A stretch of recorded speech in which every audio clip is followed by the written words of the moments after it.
जसं एखादं सुंदर फूल असतं, त्याला तुम्ही जेवढं जास्त स्पर्श नाही करणार तेवढं ते जास्त सुंदर राहतं. त्याला तुम्ही जितकं जास्त हाताळणार तेवढी ती गोष्ट खराब होत असते. एखाद्या फुलासारखं तुमचा चेहरा आणि तुमचं सौंदर्य असतं, तर त्याला तुम्ही जसं आहे तसं ठेवा.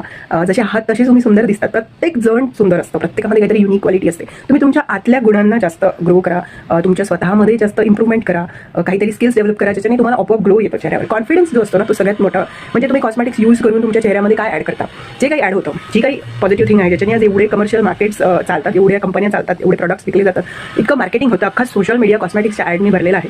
पण मला असं वाटतं ह्याची दुसरी बाजू कम्प्लिटली वेगळी आहे, की नॅचरल गोष्टी आणि कॉन्फिडन्स हा अख्ख्या कॉस्मेटिक्सला खाली पाडणारा शब्द आहे. की तुमच्यामध्ये जर कॉन्फिडन्स असेल ना, तुम्ही स्वतःला असं बिल्ड केलं ना, की जे काही आहे वडेवर, मी सावळी आहे तर सावळी आहे, माझं नाक मोठं आहे तर मोठं आहे, माझ्या चेहऱ्यावरती पिंपल्स आहेत, डाग आहेत तर आहेत, ते असून सुद्धा मी काय बोलते, मी कशी वागते, माझे काय व्हॅल्यूज आहेत, माझे काय ओपिनियन आहेत, समाजामध्ये खूप सारे प्रश्न आहेत, त्या प्रश्नांवरती तुमचं काय म्हणणं आहे, ॲटलीस्ट ही गोष्ट जरी तुम्ही 4 लोकांसमोरती कॉन्फिडेंटली बोलू शकता, तर कुठल्याही कॉस्मेटिक्स वापरल्यानंतर ती व्यक्ती जितकी सुंदर दिसते त्यापेक्षा तुम्ही जास्त सुंदर असतात, असं माझं मत आहे.